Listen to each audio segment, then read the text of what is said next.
New TV news కి స్వాగతం. ముందుగా హెడ్లైన్స్. ప్రతిపక్ష హోదా కూడా రానంతగా జగన్ కు భారీ ఓటమి రుచి చూపించాలి. ఎన్నికల్లో గెలిచి అధికారంలోకి వస్తే ముఖ్యమంత్రిగా తొలి సంతకం మెగా డిఎస్సి పైనే చేస్తా. వచ్చే ఎన్నికల్లో వైసీపీ ప్రభుత్వానికి ఓటు వేస్తే పథకాలు కొనసాగుతాయి. ఇక డీటెయిల్స్ చూస్తే మండపేట పట్టణంలో జరిగిన పవన్ కళ్యాణ్ బహిరంగ సభకు అనూహ్య స్పందన లభించింది. ఈ సభలో ఆయన మాట్లాడుతూ రైతులు పండించిన పంటకు గిట్టుబాటు ధర లేదు గాని గంజాయికి గిట్టుబాటు ధర ఉందని, వైఎస్ జగన్ కి పొలిటికల్ హాలిడే ప్రకటించాలని, ప్రతిపక్ష హోదా కూడా రానంతగా జగన్ కు భారీ ఓటమి రుచి చూపించాలన్నారు. Land titling act, land grabbing act ద్వారా జగన్ మీ ఆస్తులు దోచేయాలని చూస్తున్నాడన్నారు. ఒకప్పుడు వరి లేని తెలంగాణ రాష్ట్రంలో వరి సాగు పెరుగుతూ ఉంటే ఇది అన్నపూర్ణ అంటాం మనం, ముఖ్యంగా మన గోదావరి జిల్లాలని. అలాంటి జిల్లాల్లో ఈ రోజున వరి సాగు తగ్గిపోయిన పరిస్థితి. దాదాపు 46 లక్షల ఎకరాల్లోనే సాగింది, ఒకప్పుడు 58 లక్షలు. దానివల్ల 12 లక్షల ఎకరాల్లో మనకి దిగుబడి తగ్గింది, దిగుబడి లేదు. క్రాప్ హాలిడే, హరీష్ గారు పక్కనే ఉన్నారు, కోనసీమ రైతాంగం క్రాప్ హాలిడే ప్రకటించింది. క్రాప్ హాలిడే ప్రకటించడం ఏంటి? మేము మద్దతు ధర లేదు, మేము చచ్చిపోతున్నామని రైతాంగం నిరసన తెలియజేయడం, స్ట్రైక్, లాకౌట్ లాగా. సో దీనికి పరిష్కారం ఏంటి? వైఎస్ జగన్కి, వైసీపీకి పొలిటికల్ హాలిడే ప్రకటించడం, అదొకటే పరిష్కారం. పొలిటికల్ హాలిడే ప్రకటించడం అంటే ఇక్కడి నుంచి తీసుకెళ్ళి తన్ని తగలేయటం. వారిని, నా కోరిక ఏంటంటే ప్రతిపక్షంలో కూడా ఉండకూడదు, అంత బలమైన మెజారిటీ ఇవ్వండి ఒక్కొక్కరికి. ప్రతిపక్షానికి కూడా అర్హత లేదు వాళ్ళకి. మన కపిలేశ్వరం, కోరుమిల్లి, తాతపూడి, కేదార్లంక ఇసుక రీచ్లు, ఈ 4 రీచ్ల నుండి నెలకి ఇక్కడ యువతకు మీకు ఫీజు రీఎంబర్స్మెంట్లు రాలా, రైతుకు గిట్టుబాటు ధర రాలా, బీసీలకి 30 పథకాలు తీసేశారు, ఎస్సీ విద్యార్థులకు సంబంధించి 27 పథకాలు తీసేశారు. మనకి సరిగ్గా ఇందాక చెప్తున్నారు, విద్యా దీవెన సరిగ్గా అందించలేదు. కానీ మనం 5 రీచ్ల నుంచి, కపిలేశ్వరం, కోరుమిల్లి, తాతపూడి, కేదార్లంక, ఈ 4 రీచ్ల నుంచి జగన్కి 10 కోట్ల రూపాయలు ప్రతి నెల వెళ్ళిపోయింది. మీకేమో ఖర్చు పెట్టాక డబ్బులు లేవు, జగన్కి ఏమో నెలకి 10 కోట్లు మన 4 రీచ్ల నుంచే. మళ్ళీ అదే డబ్బుతో మీ ఓట్లు కొంటా ఉన్నారు. నిన్న విడుదల చేసిన దాంట్లో నేను పోరాటం మొదలుపెట్టిందే భవన నిర్మాణ కార్మికులు, మాకు ఇసుక దొరకట్లేదు, మేము కుటుంబాలు చచ్చిపోతున్నాయి, 40 మంది చనిపోతే రోడ్ల మీదకి వచ్చాం వైజాగ్లో. వారి కోసం అందరి సామాన్యులందరికీ అందుబాటులో ఉండేలాగా ఇసుక విధానాన్ని తీసుకొచ్చాం మేనిఫెస్టోలో. దాని ద్వారా ఉచిత ఇసుక ఏర్పాటు విధానాన్ని అమలు చేస్తాం. ముఖ్యంగా క్లాస్ వార్ అని మాట్లాడతారు జగన్. ఒకప్పుడు ఇసుక రీచుల్లో, బోట్లల్లో, పడవల మీద ఇసుక వేసుకొచ్చి అమ్ముకునే ఒక సౌకర్యం ఉండేది. వాళ్ళంతా ఏ కులస్తులు, బీసీలకు కానీ, అక్కడున్న మత్స్యకార సంఘాలు కానీ, పంచాయతీ సంఘాలు కానీ ఇవన్నీ తీసుకొచ్చాయి. ఇప్పుడు ఆ పరిస్థితి అంతా పోయి మొత్తం సెంట్రలైజ్డ్. క్లాస్ వార్ అంటే ఒక్కడు కూర్చొని అందరినీ దోచేయటం. మీరు చెప్పండి, పవన్ కళ్యాణ్ దోస్తున్నాడా, జగన్ దోస్తున్నాడా ఇసుకని? మరి ఏం చేద్దాం దానికి? తిరిగి పడవల మీద ఇసుకమ్మే కుటుంబాలు కూడా బతకాలి అంటే డీసెంట్రలైజ్ చేయిద్దాం. కేవలం ఒక పెద్దిరెడ్డి గారికో, జేపీ వెంచర్స్ మీద పెద్దిరెడ్డి గారికో, మిథున్ రెడ్డి గారికో, వైఎస్ జగన్ గారికో కాదు, సజ్జల రామకృష్ణారెడ్డి గారికో కాదు, వైవి సుబ్బారెడ్డి గారికి కాదు, అందరికీ చెందాలి. ప్రకృతి సంపద అందరిది. ఇసుక, నీరు, నేల, గాలి, భూమి ఇవి అందరివి. ఒక్కడ కూర్చొని దీనికి గుత్తాధిపత్యం, నేను పెత్తనం వహిస్తానంటే కింద పడి అధాపాతాళానికి తొక్కేస్తాం. మేడే రోజుని చెప్తున్నా. మీరు సహజ వనరుల మీద ఎవరైనా సరే వైఎస్ జగన్తో సహా మీరు ఆధిపత్యం చూపిస్తాను. గతంలో మీ తాతగారు చేసినట్టుగా బెరెటిస్ మైనింగ్ని మీరు గతంలో ఆయనకి పాపం కష్టపడి కనుక్కున్న వ్యక్తికి ఆయన దగ్గర దోచేశారు. అదే విధానాన్ని మొత్తం సంపూర్ణంగా రాష్ట్రం మొత్తం మేము సహజ వనరులను దోచేస్తామంటే వైఎస్ జగన్కి నేను చెప్తున్నా, వైసీపీ నాయకులకి చెప్తున్నా, తోట త్రిమూర్తులు గారికి కూడా చెప్తున్నా, సహజ వనరులు ఒక్కరి సొంతం కాదు, ఇవి అందరివి. మీ బాధ్యత అందరికీ అందుబాటులో ఉండేలా తీసుకురావటం. సహజ వనరులను వెలకి తీస్తే అది అందరికీ అభివృద్ధి జరగాలి. అంతేగాని మీరు ఒక్కళ్ళు దోచుకొని మీరు డబ్బున్నోళ్ళు అయిపోయి రోడ్ల మీదకి వచ్చి అన్నం కోసం ఉపాధి కోసం అలా ఉండించే పరిస్థితి తీసుకొస్తే మీరు తన మన అని లేకుండా నేను ఎదురు తిరుగుతాను, గుర్తుపెట్టుకోండి. ఏపీ ఎన్నికల ప్రచారంలో టీడీపీ అధినేత చంద్రబాబు దూకుడు పెంచారు. వచ్చే ఎన్నికల్లో గెలిచి అధికారంలోకి వస్తే ముఖ్యమంత్రిగా తొలి సంతకం మెగా డిఎస్సి పైనే చేస్తానంటూ ఇప్పటికే ప్రకటించిన చంద్రబాబు తాజాగా రెండో సంతకం గురించి కీలక హామీ ఇచ్చారు. బాపట్ల జిల్లా చీరాలలో జరిగిన ప్రజాగలం సభలో ప్రసంగించిన చంద్రబాబు ల్యాండ్ టైటిలింగ్ యాక్ట్ రద్దు పైన రెండో సంతకం చేస్తానంటూ కీలక ప్రకటన చేశారు. ఇవే కాకుండా మా తమ్ముళ్ళకు హామీ ఇస్తున్నాం. తమ్ముళ్ళు మీకేమైనా ఉద్యోగాలు వచ్చాయా అని మిమ్మల్ని అడుగుతున్నా. మళ్ళీ జాబు రావాలంటే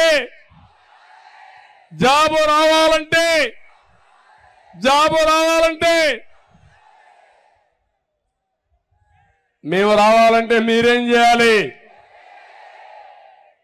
వేస్తారా అని అడుగుతున్నా. ఎండలు ఎక్కువ ఇంట్లో పడుకుంటారా అని అడుగుతున్నా.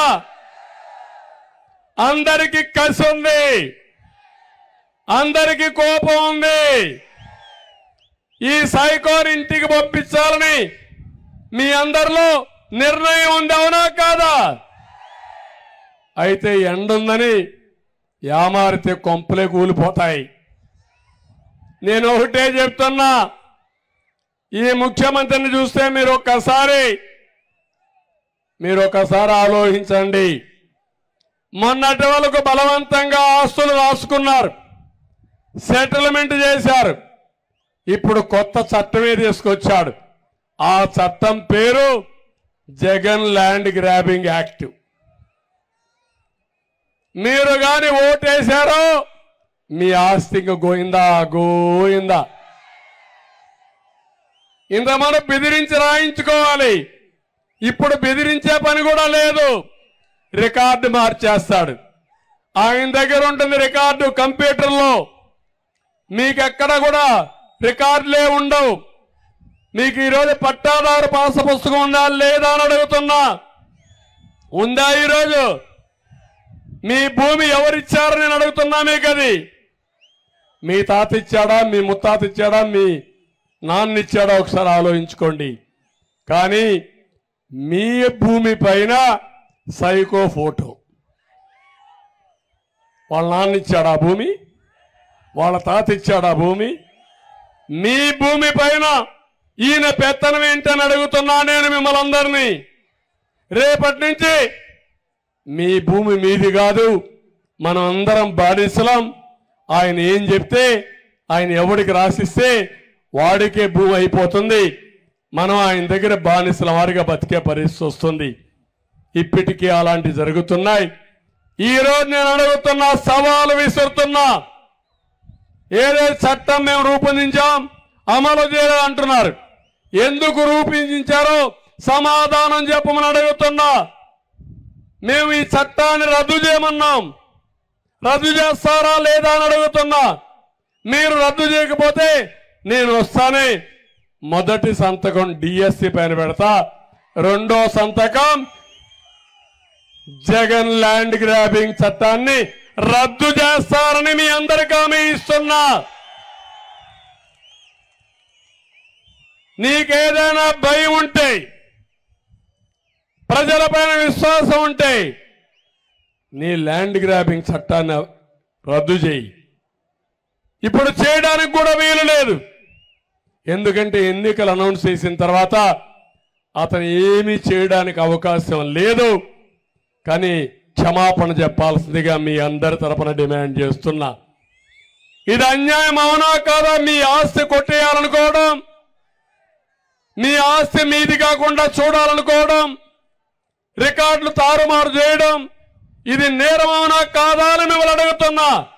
పిఠాపురం నియోజకవర్గం గొల్లప్రోలు మండలం దుర్గాడ గ్రామంలో జనసేన పార్టీ రాష్ట్ర ప్రధాన కార్యదర్శి కొణిదెల నాగేంద్రబాబు ఆధ్వర్యంలో గురువారం రోడ్ షో నిర్వహించారు. తన తమ్ముడు పవన్ కళ్యాణ్ ను పిఠాపురం నియోజకవర్గ ప్రజలు అసెంబ్లీకి పంపిస్తే ఎమ్మెల్యే అంటే ఎలా ఉండాలో చూపిస్తారని అన్నారు. వైసీపీ రౌడీల రాజ్యాలకు చరమగీతం పాడాలని అన్నారు. దుర్గాడ గ్రామంలో వీధి వీధుల్లో రోడ్ షో ద్వారా ప్రచారం నిర్వహించారు.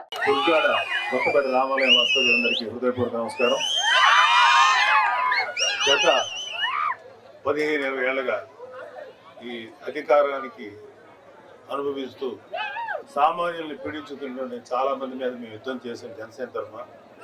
ముఖ్యంగా వైసీపీ నాయకుల మీద, వైసీపీ మన జగన్మోహన్ రెడ్డి మీద మేము అలుపెరిగిన పోరాటం చేస్తున్నాం.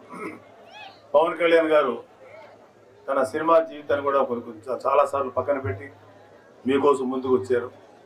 ఎంతోమందికి ఎన్నో విధాలుగా తనకి అధికారం లేకపోయినా తన దగ్గర ఉన్నటువంటి తన సినిమాల్లో సంపాదించిన డబ్బుని ప్రజల కోసం కోట్లాది రూపాయలు ఖర్చు పెట్టిన సందర్భాలు మీ అందరికీ తెలుసు.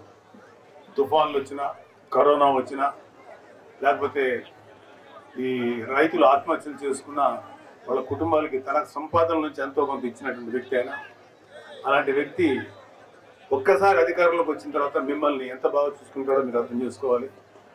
అలాగే ఈ పిఠాపురం నియోజకవర్గాన్ని చాలా ఆదర్శవంతమైన, భారతదేశంలోనే ఆదర్శవంతమైన నియోజకవర్గంగా తీర్చిదిద్దబోతున్నారు. ఎందుకంటే పవన్ కళ్యాణ్ గారికి సెంట్రల్ గవర్నమెంట్లో మంచి ఒపీనియన్ ఉంది ఆయన మీద.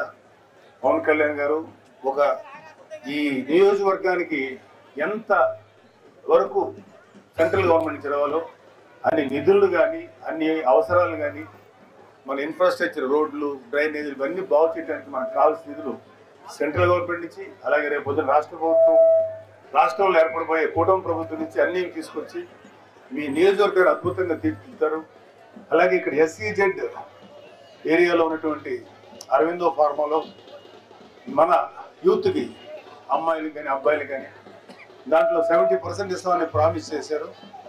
పవన్ కళ్యాణ్ గారు వచ్చిన తర్వాత అది ఖచ్చితంగా మీకు వచ్చేలాగా చేస్తాం. అంతేకాకుండా అవసరమైతే మనకి స్కిల్ లేకపోతే స్కిల్ నేర్పించి మరి ఉద్యోగాలు దాంట్లో ఉద్యోగాలు ఇప్పించాలి అరవిందో ఫార్మాలో.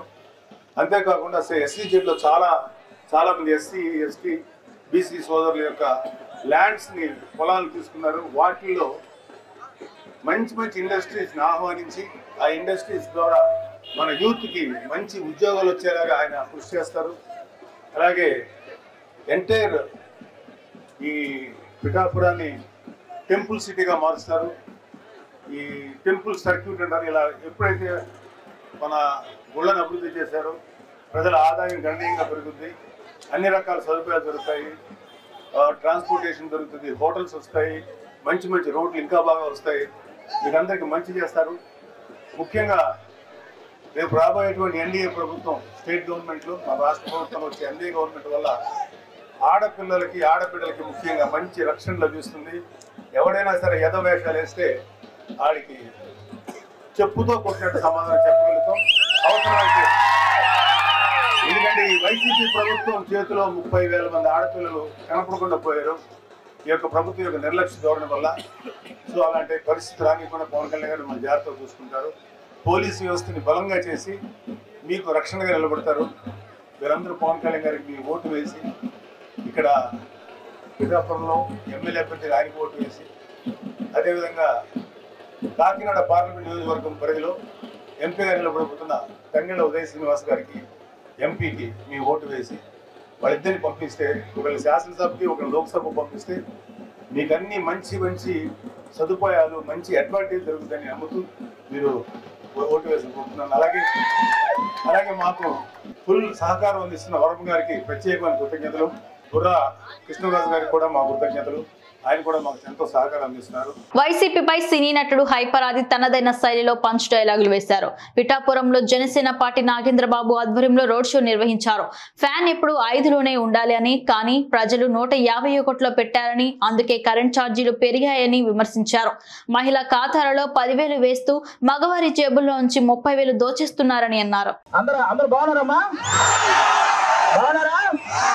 నేను వచ్చేటప్పుడే ఒక అతను ఎవరో ఈ వైసీపీ ప్రభుత్వానికి సంబంధించిన కల్తీ మద్యం తాగినట్టున్నాడు ఒక ఆయన. నా దగ్గరకు వచ్చి హైపరాదిని అడిగానని చెప్పమంటున్నాడు. ఆ కల్తీ మద్యం ఎంత పని చేస్తుందో మీరే చూడండి. ఇంకొక అతను అయితే స్విచ్ ఆఫ్ అయిన ఫోన్ తీసుకొచ్చి నన్నే సెల్ఫీ అడుగుతున్నాడు. కాబట్టి ఆ కల్తీ మద్యం పోవాలన్నా, అలాంటి కల్తీ ప్రభుత్వం పోవాలన్నా ఈసారి మీరందరూ కూటమి నిలబెట్టిన ప్రతి అభ్యర్థిని గెలిపించాలి. ముఖ్యంగా ఇక్కడ ఎవరు? పవన్ కళ్యాణ్ గారు. ఫస్ట్ టైం నాకు పిఠాపురంలో నేను ఎందుకు పుట్టలేదా అని బాధగా ఉంది నాకు.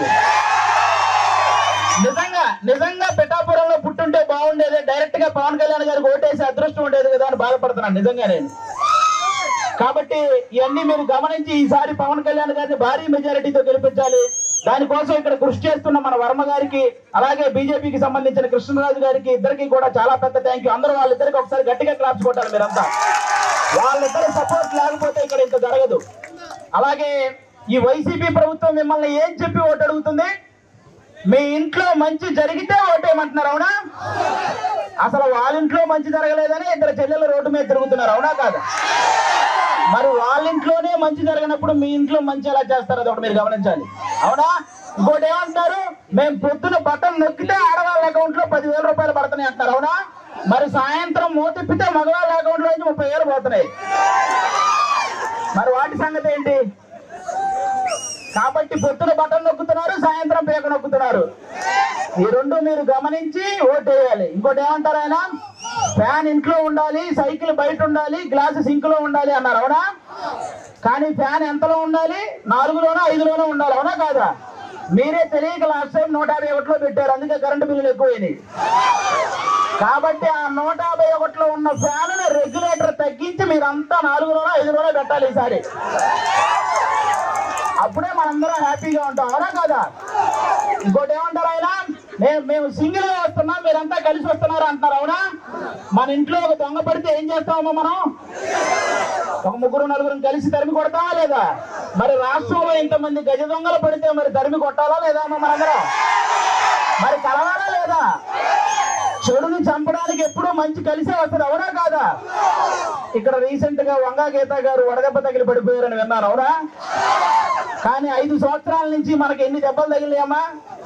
వడదెబ్బల కంటే పెద్ద దెబ్బలు తగిలినాయి. మీరు ఆలోచించాలి, ఈ రాబోయే 10 రోజుల్లో 151 మందికి ఎక్కడొకక్కడ వడదెబ్బ తగిలి పడిపోతూనే ఉంటారు. ఆ డ్రామాలు నమ్మకండి, ఎందుకంటే ఆ డ్రామాలకు మా శ్రీదేవి డ్రామా కంపెనీలో కూడా ఇన్ని డ్రామాలు చూడాలి. కాబట్టి ఇవన్నీ మీరు గమనించి ఈసారి గాజు గ్లాసు గుర్తు మీద ఓటేయాలి. వన్స్ బూత్ లోకి వెళ్ళిన తర్వాత 2 గాజు గ్లాసు మీద గుర్తుంటే ఫ్యాన్ ఎగిరిపోవాలి, అవునా? ఇది గుర్తు పెట్టుకుని అందరూ ఓటేయాలని కోరుకుంటున్నాం. జై జనసేన, జై టీడీపీ, జై బీజేపీ.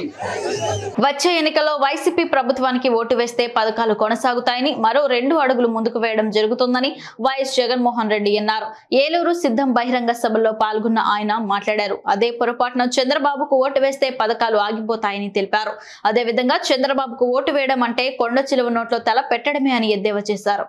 ఈ ఎన్నికల్లో మీ జగన్కు మీరు ఓటు వేస్తే పథకాలన్నీ కూడా కొనసాగింపు, మరో 2 అడుగులు ముందుకు, ఇంట అభివృద్ధి. అదే పొరపాటున చంద్రబాబుకు ఓటు వేస్తే పథకాలన్నీ ముగింపు, మళ్ళీ మోసపోవటమే. ఇదే బాబు గత చరిత్ర చెప్తా ఉన్న సత్యం. ఇదే సాధ్యం కాని హామీలతో తాను మొన్న రిలీజ్ చేసిన మేనిఫెస్టోకు అర్థం. చంద్రబాబుకు ఓటు వేయడము అనంటే కొండ చిలువ నోటిలో తలకాయ పెట్టడమే అన్నది ప్రతి ఒక్కరూ కూడా గుర్తుపెట్టుకోమని మీ అందరితో కూడా ఈరోజు సవినయంగా కోరుతా ఉన్నాను.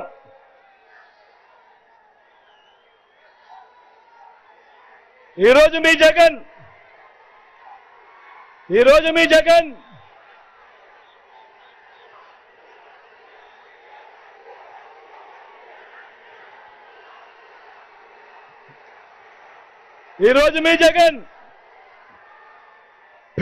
పేదలు అని మాట్లాడుతూ ఉంటే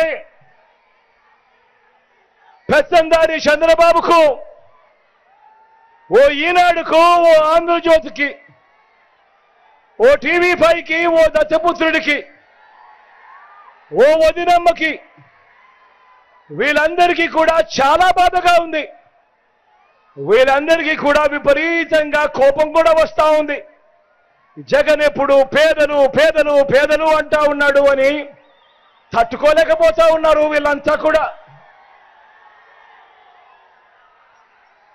అందరూ ఆలోచన చేయమని కోరుతా ఉన్నా. ఈరోజు జరుగుతా ఉన్నది కులాల మధ్య యుద్ధం కాదు.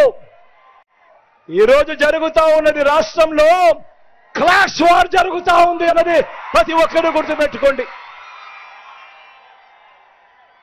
ఈరోజు జరుగుతా ఉన్న ఎన్నికలు, జరుగుతా ఉన్న సంఘర్షణ ఒక క్లాష్ వార్. పేదలు ఒక వైపున ఉన్నారు, పెత్తందారులు మరో వైపున ఉండి ఈరోజు యుద్ధం జరుగుతా ఉంది. ఈ యుద్ధంలో మన వైఎస్ఆర్సీపీ, మీ బిడ్డ జగన్ పేదల పక్షము అని చెప్పి కూడా సగర్వంగా చెప్తా ఉన్నాడు తలెత్తుకుని. నేను పేదలు అని ఎందుకు ఇంతగా అంటున్నానో, ఎందుకు వారి కోసం తప్పిస్తున్నానో వివరంగా కూడా చెబుతా. మన రాష్ట్రంలో తెల్ల రేషన్ కార్డులున్న కుటుంబాలు దాదాపుగా ఏకంగా 1,44,00,000 కుటుంబాలు. అంటే మన జనాభాలో 90% దాదాపుగా తెల్ల రేషన్ కార్డులు ఉన్న కుటుంబాలే. మరి నేను అడుగుతా ఉన్నాను,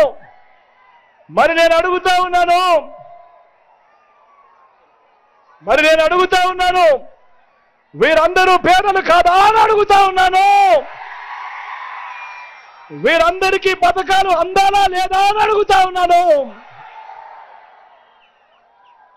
ప్రధాని మోదీపై సీఎం రేవంత్ రెడ్డి తీవ్ర విమర్శలు గుప్పించారు. 10 ఏళ్ల మోదీ పాలనలో తెలంగాణకు చేసిందేమీ లేదన్నారు. కరీంనగర్ జిల్లా జమ్మికుంట జనజాతర బహిరంగ సభలో సీఎం ప్రసంగించారు. మోదీ కర్ణాటకకు ఖాళీ చెంబు, ఏపీకి మట్టి, తెలంగాణకు గాడిద గుడ్డు ఇచ్చారని ఎద్దేవా చేశారు. సోనియా గాంధీ తెలంగాణకు ఇచ్చిన ఏ ఒక్క హామీని మోదీ అమలు చేయలేదని మండిపడ్డారు.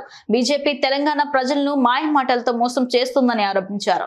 మిత్రులారా, ఇవాళ మనం మెట్రో రైలు అడిగినాం, మనకేమిచ్చిండ్రా అంటే గాడిద గుడ్డి ఇచ్చిరు. అదొక్కసారి ఇక్కడ ఇచ్చిరు. సీనన్నకు అదొక్కసారి ఇట్లే.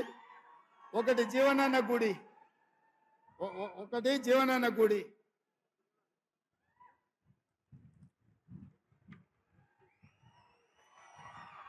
ఒక్కసారి అందరూ చూడండి.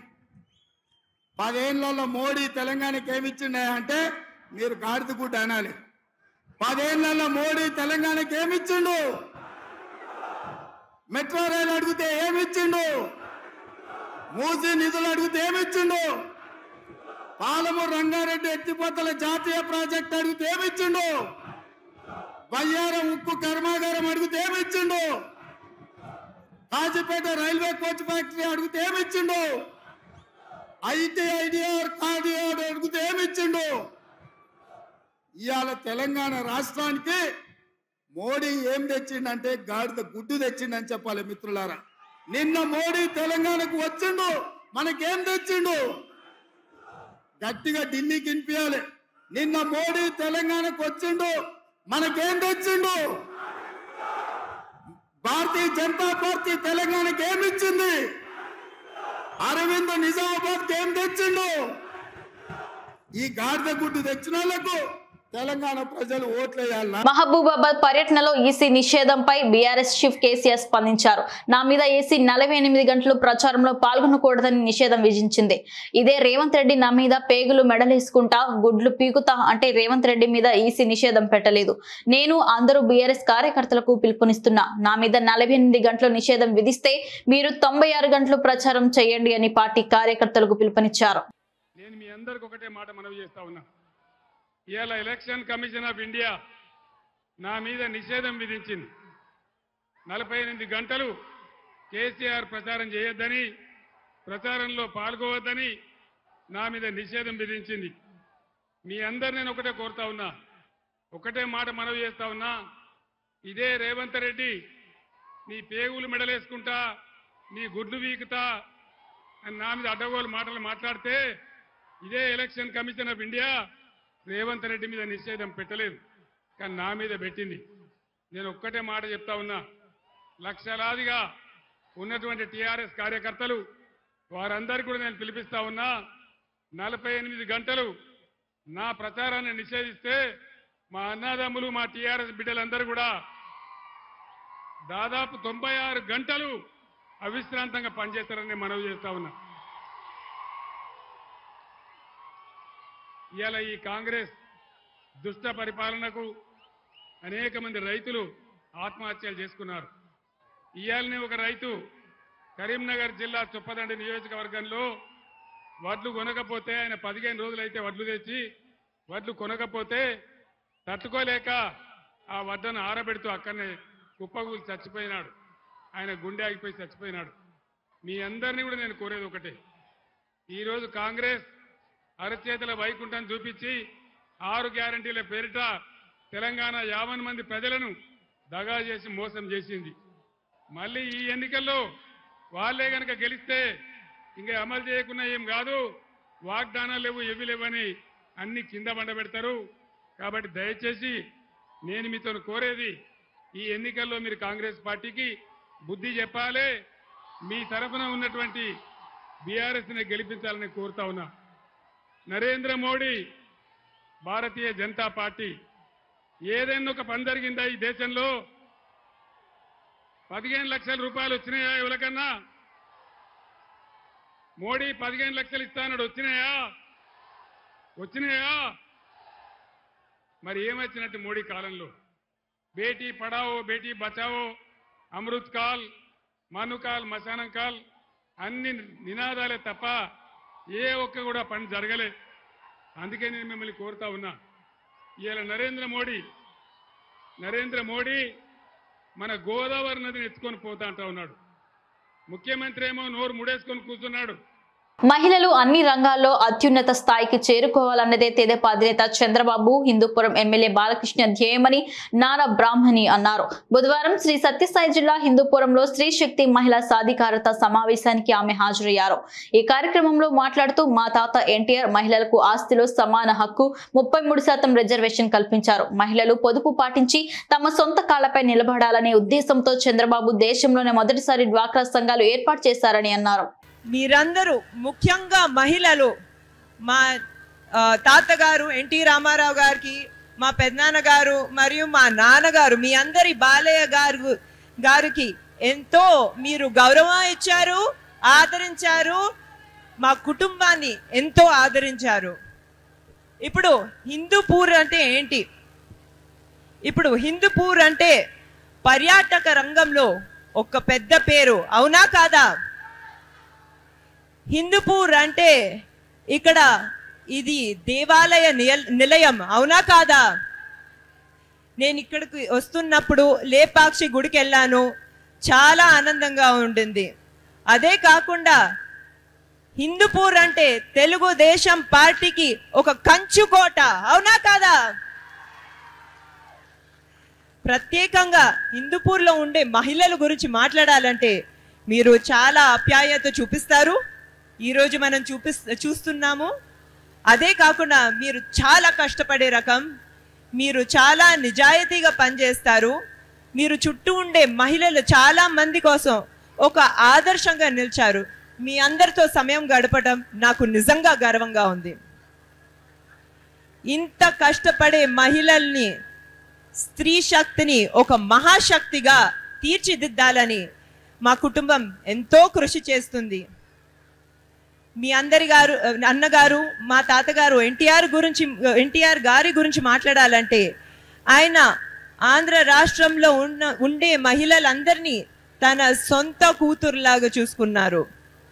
ఇప్పుడే చెప్పటం జరిగింది, భారతదేశంలోనే మొట్టమొదటిసారి మహిళలకి ఆస్తుల్లో సమాన హక్కు ఇచ్చినది ఎన్టీ రామారావు గారు. అదే కాకుండా మహిళలు విద్యావంతులు అవ్వాలని భారతదేశంలోనే మొట్టమొదటిసారి ప్రత్యేకంగా మహిళలకి ఒక యూనివర్సిటీ, పద్మావతి విశ్వవిద్యాలయం అనేది స్థాపించింది మన అన్నగారు.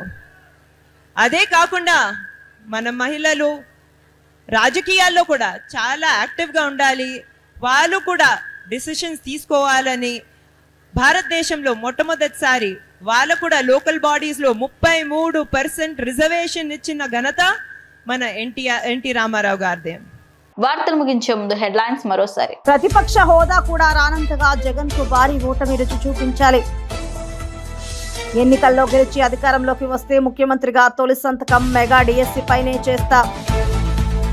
వచ్చే ఎన్నికల్లో వైసీపీ ప్రభుత్వానికి ఓటు వేస్తే పథకాలు కొనసాగుతాయి. న్యూ టీవీ న్యూస్ ఇంతటితో సమాప్తం. తిరిగి రేపటి బులెటిన్లో మళ్ళీ కలుసుకుందాం. అంతవరకు సెలవు. నమస్కారం.